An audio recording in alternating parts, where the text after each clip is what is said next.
Hi everybody, today I'm going to show you how I organize my cross stitch floss. I used to use bobbins, but I found I didn't like how it left kinks in the thread because that caused more knotting, and also I was spending a lot of time sort of winding and unwinding and then rewinding the bobbins, and well, that's just time taken away that I'd rather be stitching. So instead I switched to using envelopes. So I have a master set of all the colors. I have about 3 of these tubs for all of my colors, and then when I'm working on a project, I pull the colors I want and I keep them like this. So I have the color number written like this, but also like this, so that when I'm searching through them, it's easy to find one, put it back in where it belongs, that sort of thing. A lot of people like to use bags, but I found it was harder to search through because they're kind of floppy and these are a little stiffer, so it's just easier for me.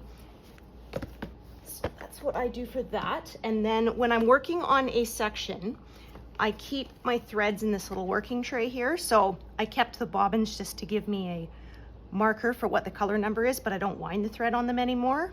And I really like this system because you can put all the little tiny bits and pieces you have left in here or in your envelopes, and then when you have just sort of one stitch by itself, you have a nice little piece that would have been wasted otherwise. You get to use that. So that works great. And then for keeping them in the envelopes, another reason was with the bobbins, I found you didn't always have even size pieces. At the end, you always ended up with like the super long piece, or then you had to cut it in half and they were shorter than you like to work with. So this way, I end up with pieces that are the same size. So I keep my extra floss in here. I have a few bags like this, so I'll have one that's 0 to 100 and then one that's 100 to 300, that sort of thing. Keep them organized like this, and when there's lots of one color, they go in their own little bag inside the bag. I have about 6 projects worth of floss here, so it's a lot.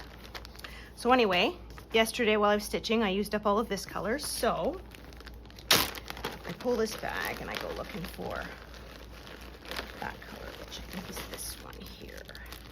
Yes, so 3865. So pull that.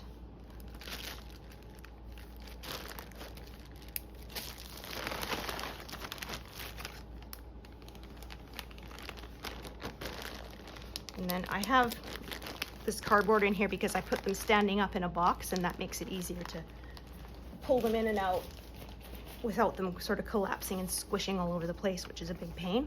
So then I'll take this, I'll double check that it's the right number, and then take it and just sort of split it in half.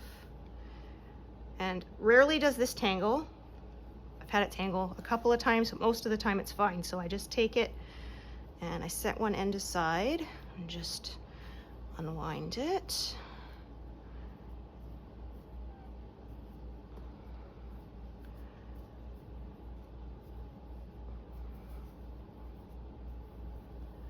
All right, until I get to the other end.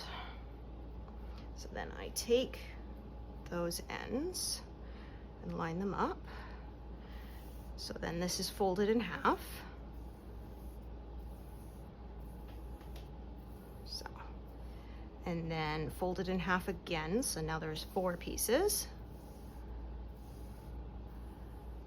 Smooth it out and fold it in half one more time. So now you have 8 pieces, which I find these are a nice length for me because I like to use loop starts. You could always fold it one more time if you like to have shorter pieces.